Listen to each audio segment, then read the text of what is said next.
These are the gacha games I found that had their service terminated within a couple years after having a collab with Persona 5. Dragalia Lost, Nier Reincarnation, Star Ocean Anamnesis, Love Live School Idol Festival, Sword Art Online Memory Defrag, Fullmetal Alchemist Mobile, and Alchemy Stars. If you've been a terminally online gacha player like me, there's a recurring joke that when a title collabs with Persona 5, then it's cursed to reach its end of service soon. Of course, if you really look at it with common sense, a game shutting down can be due to a multitude of reasons, and the idea that a single IP doing a collab can be the direct cause of a game shutting down is not exactly realistic. But it is extremely funny to think about. This is also ignoring the many titles that did survive the Persona curse for now. Here are some of them to name a few. After researching on this topic for a bit, I realized just how many gacha games collabed with Persona 5. That got me thinking, what exactly is so lucrative about P5 that everyone wants Jonkler in their game, and where did the notion that doing said collab can kill off the game? My name is Sekai, and I want to talk about this today. First, let's discuss collabs in gacha games, or I guess in any video game. I think very rarely can you make an argument that they're meant to contribute creatively to the game's universe. Primarily, collabs are meant to bring in players from adjacent or non-adjacent fanbases and communities. If you see your favorite IP doing a collab with a game you don't know, you might just download it and give it a try. It's basically there to drum up more attention and profit. Some gacha games do collab even when there's a tonal clash between the collab IP and the setting the game is trying to portray. Like when a medieval fantasy-themed game collabs with Hololive. You know something doesn't seem right here. Due to gacha games making their income through selling the characters, it's also a natural fit that you want the fans of these communities to start playing and potentially stay for the long term. Plus, the exclusivity of these limited events can often induce fear of missing out and get every player to try pulling for them, since if you don't do the collab content now, there's a chance you'll never see it again. It's also very unusual for a gacha game to collab with another gacha game unless the developer or publisher owns both IPs. And the theory is that because another gacha game is considered a competing product, it doesn't make too much sense to potentially drive away traffic from your game. It's like why McDonald's would never collab with KFC. This is why the majority of the collab candidates for gacha games are outside the same market. Obviously, it's not just gacha games that collab with Persona 5, and I wanted to include a throwaway joke about how the P5 collab killed Overwatch 2, since they technically changed their name to just Overwatch, meaning that the sequel died. Some of the most popular collab IPs I've seen include Nier Automata, Evangelion, ReZero, and of course, Persona 5. The Persona franchise specifically seems to have the largest roster of collabs from what I can see. Now, why Persona and why specifically is it usually Persona 5? Well, I do have a few leading theories. First, the Persona 5 name not just carries the original, but literally like 7 other titles that were released after it. It's even got a gacha game of its own. Persona 5 might as well just be its own entity within the Persona subcategory within the Shin Megami Tensei umbrella. So, if a game announces that it's collabing with P5, that can literally mean any of the subtitles the original game has, meaning that it's casting a broad net for attracting newcomers to the game. The second reason is that it's just really hard to find someone that doesn't like Persona 5.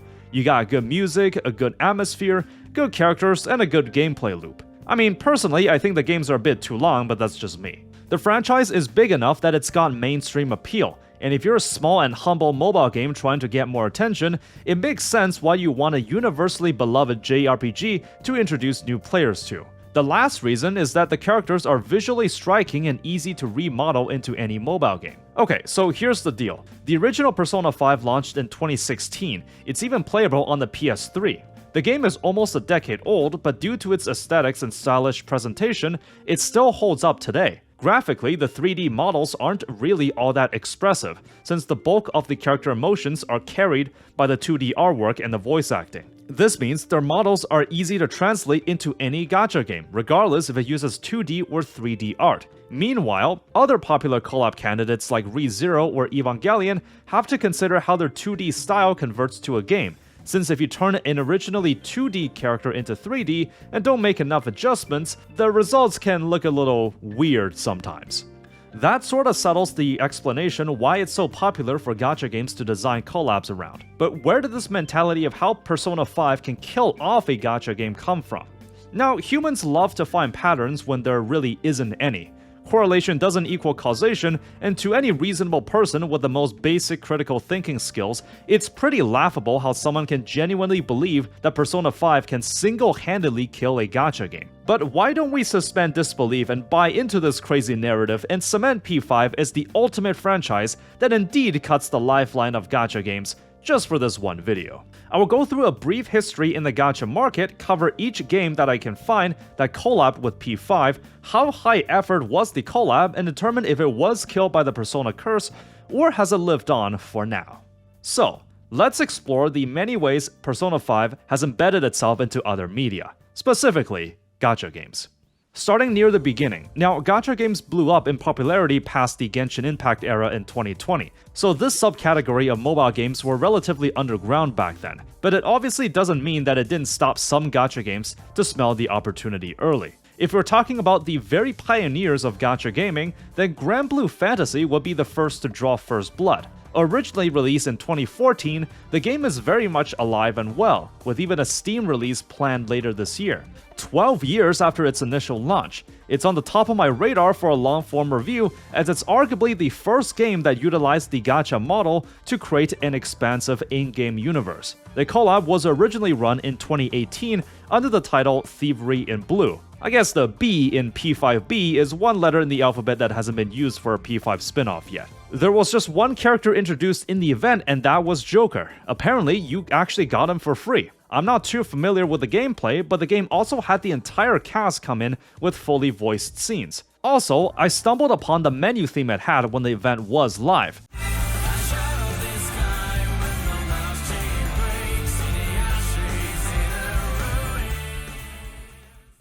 Honestly, this alone greatly boosts the score I will give for the collab. Overall, despite the game having aged a lot and used to only be playable within a browser on a phone, the amount of effort it had was pretty staggering. I'm gonna give it a 4 out of 5 for the P5 collab. That's mainly due to the music. Of course, the game survived the Persona curse and continues to live on as one of the pillars of gacha gaming. Puzzles & Dragons is a match 3 style puzzle game originally released in 2012. It's actually still extremely profitable to this day, except how it's even considered a gacha game is somewhat debatable. It came out even before the times of Granblue, and you had to roll the gacha in order to get cards to help you out. There isn't much story to speak of since gacha games haven't expanded to that back then. It's kinda like the Japanese version of Candy Crush or Bejeweled. I don't think I'll ever cover the game in much greater detail, but I looked into the game a bit, and it's had a lot of collabs over the years, one of which happens to be the Persona series. You could get some of the characters from the event as playable avatars, though I got to admit, the collab otherwise is pretty bare bones. There's no story segments from what I can see, and the levels don't have any unique visual flares. Plus, it just slaps in the OST from P5 and calls it a day. It's quite clear the game just collabs with a lot of IPs to attract fans of said IPs to the game, while putting little to no effort on the content. I have to give it a 1 out of 5 for this very disappointing collab. This game honestly puts in no attempt to innovate during the decade-long runtime it had, and it probably doesn't even need to in order to continue making bank. Dragalia Lost was a game made by the same developers as Granblue Fantasy, published by none other than Nintendo, so you know the game had a lot riding on its shoulders if it didn't live up to Big N's expectations. Originally launched in 2018, Dragalia Lost was a game where you allied with dragons in a fantasy-themed world. It featured real-time brawler gameplay that you could play in the portrait mode from your phone. To my understanding, it actually had a small but decently loyal following. The collab was specifically with Persona 5 Strikers, though most of it doesn't really matter since it uses a lot of the cast from the original P5 as well. They are Joker, Panther, Mona, and Arsene as a dragon, and Sophie as the free unit who is also specifically from Strikers. There was a unique unvoiced storyline, a boss fight at the end, and there were some visual changes in order to reflect that style from Persona. The soundtrack was ripped straight from Strikers this time, so it's not the same ones as you'll hear in plenty of the other P5 collabs. In the end though, they definitely tried a little bit, so I'll give it a decent 3 out of 5 for this event. However, considering that the game was under the security of the Big N, the game was not selling well enough as they would have liked, because unfortunately, it seems that Dragalia Lost has succumbed to the Persona curse. The game was discontinued in late 2022, around a year and a half after the Persona collab. The reason was likely due to issues with its monetization and creative differences between Cygames and Nintendo. But why are we bringing common sense into this? Persona 5 killed the game, end of story. Let's move on. AFK Arena is, as you can guess from the name, a game where you go AFK and watch your units battle it out automatically. It's argued as one of the leaders in the gacha auto battle genre, with it even having an open world sequel called AFK Journey. I've actually reviewed Journey on the channel, but the general gameplay loop is that you make your numbers go up, which makes your brain happy. There are absolutely nuances when it comes to team building, except it's mostly just a numbers game. The collab featured Joker and Queen as the playable units. The event story was basically non-existent from what I can see, with the game having a lot of unique animations for the duo in the Persona style. However, this was a pretty underwhelming collab based on my own impressions. 2 out of 5. The game still lives to this day to a small but dedicated fanbase, so it has escaped Persona's wrath for now.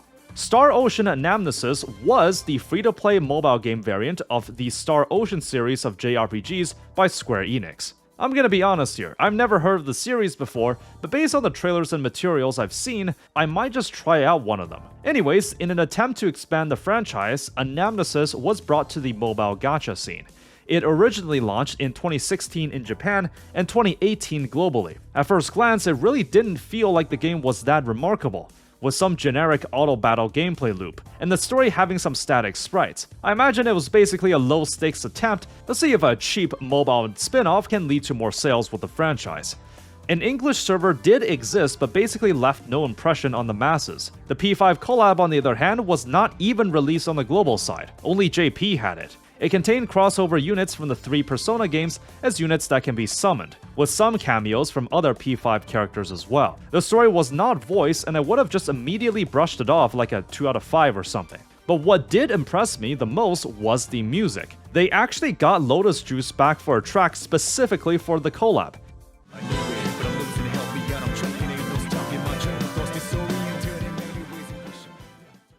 For a bit of refresher, Lotus Juice was the rapper for the Persona 3 soundtrack.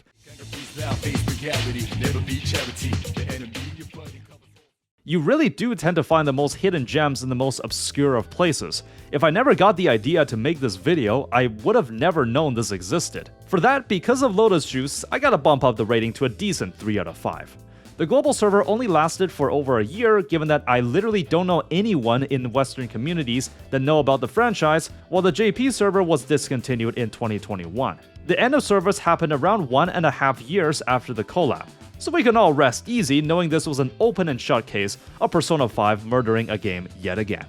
I'm gonna knock out the next 2 in one go since their premise with their respective P5 collabs were very similar. Project Sekai, aka the Hatsune Miku game, and Bang Dream, shortened as Bangdori. They're both rhythm games that focus on a core cast. Gameplay-wise, they both feel quite similar, and it's your choice if you're into Vocaloid or not. Anyways, because these games already have a core cast of their own, they can't really bring in the actual characters from Persona 5. So what they did was that they did covers of some of the songs in the game and had them up as levels that you can play. As for the gacha, they released some themed costumes of the in-game idols that you can pull for. Fairly tame in terms of collabs, but they did have to create covers and remixes of some of the tracks from Persona. Gonna be a 3 out of 5 for both entries. Both games are still alive and well today, and probably won't be any danger for now. What cannot be said the same way is Love Live School Idol Festival, another idol-based gacha game with rhythm gameplay. The premise of this one is very similar to the previous 2, where there were costumes that shared resemblance with either the cast or the actual personas, and songs that were covers of the in-game tracks. Unfortunately, it seems this one was not able to pick up enough steam, with the game having been discontinued in 2023, around 2 years after the collab. Another score in Persona's hit list. For those that don't know, the sequel for the game had a hilarious moment where the global server was announced of its opening and end of service within the same tweet. I made a video about it if you're interested in knowing more. Nier Reincarnation was the mobile game spin-off of the beloved Nier series. This is slightly off topic, but I used to worship Yoko Taro, the creator behind the series, since Automata is one of my favorite games of all time and I thought he was a genius. However, if you consider the fact that he's only made these mobile gacha games in the past decade or so, and all of them have been shut down, is this really supposed to be the legacy of the person I once idolized? Anyways, I did make a video on this topic on the channel if you want to learn more. Nier Reincarnation was also the first gacha game where I had my first video in my end-of-service review series, where I tried to upload the video at the exact time and date the game shut down. I recall trying the game at launch, but my phone could barely run it at the time, and the auto battle gameplay loop just didn't interest me. But what was the Persona collab about? Because it's really the last franchise I would think that would do a collab like this. Anyways, there were a few characters brought over that were summonable and an event story, with it even arriving on the English servers. However, aside from a dedicated narrator, they didn't bring back the original voice actors. I did like seeing some of the themed UI changes and how they actually model the characters' attacks and other animations. So I'm gonna give it a decent 3 out of 5 for this collab. The game closed its doors on April 30 of 2024, and all of its character designs, stories, and music, even when some of them were made by the same creators as the mainline Nier series, will be lost to time. Square Enix is definitely not one of those companies to do offline servers or has the foresight to preserve anything for this game. So off to the gacha graveyard it goes. I guess the company just had some strict quotas with their games, and Square Enix was certainly not having a good day with its gacha game ventures. Of course, everyone knows the real reason behind the shutdown, so let's write it off as Persona 5 claiming yet another victim. Sword Art Online Memory Defrag was a mobile gacha spin-off of the popular Sword Art Online light novel series. I have not consumed any media related to the series, but I know this game did have a special place for some fans. The game featured a side-scrolling brawler gameplay loop, and due to its age, it really doesn't look that impressive by modern gacha standards. Anyways, the P5 collab featured characters from the game in a story mode that's unvoiced. The game is quite old, and the graphics certainly look last gen. Gonna have to give a 2 out of 5 for this collab. The game eventually shut down in 2021, which in terms of these IP-based gacha games go, this one certainly lasted a while. To my understanding, an offline version does exist if you want to visit the game today. Looks like the Phantom Thieves have stolen the live servers for this game. Another Eden is certainly an overachiever, because not only is it alive today, it survived the Persona curse 2 times. The game is known for its turn-based gameplay with good story, in a format that's typical of JRPGs.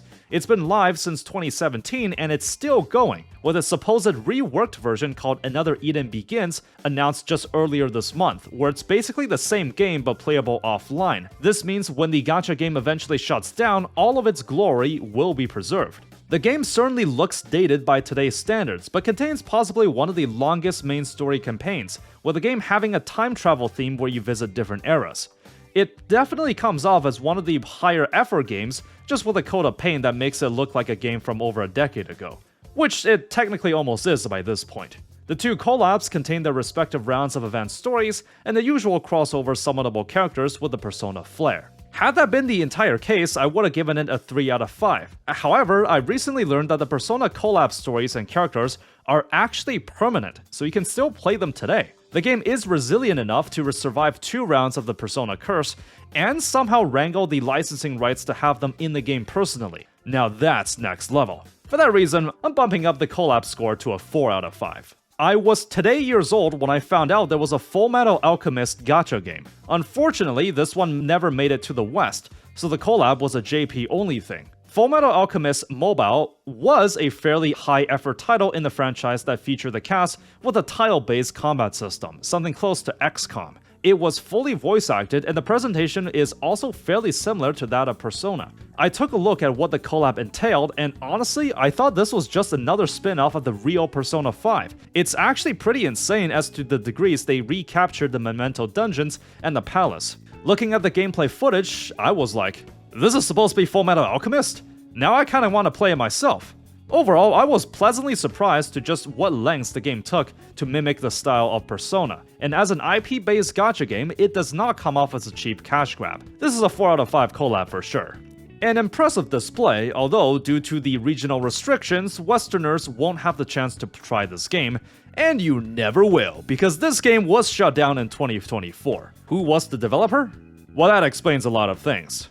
Of course, given that it never created that big of a buzz, Square Enix probably just decided it wasn't worth the investments that weren't paying off. But that's just what they want you to believe. The unarguable truth is that Square Enix used Persona 5 as a front before discontinuing the game so that the Persona curse can stay alive. Good job, Persona. You did it again.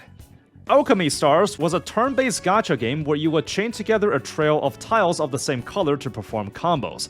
I actually caught this one as part of the End of Service series, uploaded at the exact time and date the global server shut down. It seems that the Persona curse was alive and well with this one. The game really didn't blow me away in terms of its quality, and I felt the collab event was just kinda average, based on the footage I've seen. There was an unvoiced advanced story, though I thought the UI changes made to mimic the P5 style were certainly faithful to the source.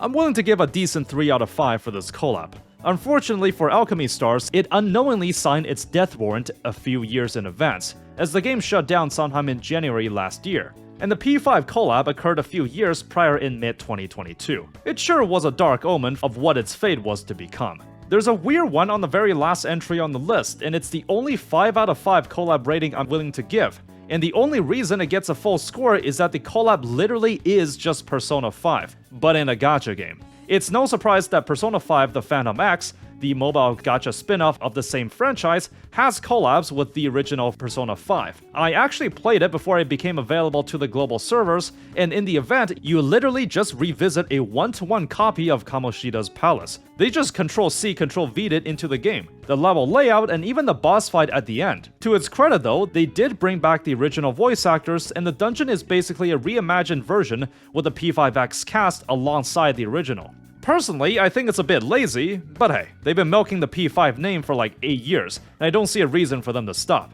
I've outlined my thoughts on the game in my original P5X video, but long story short, I just go play the original Persona 5 instead.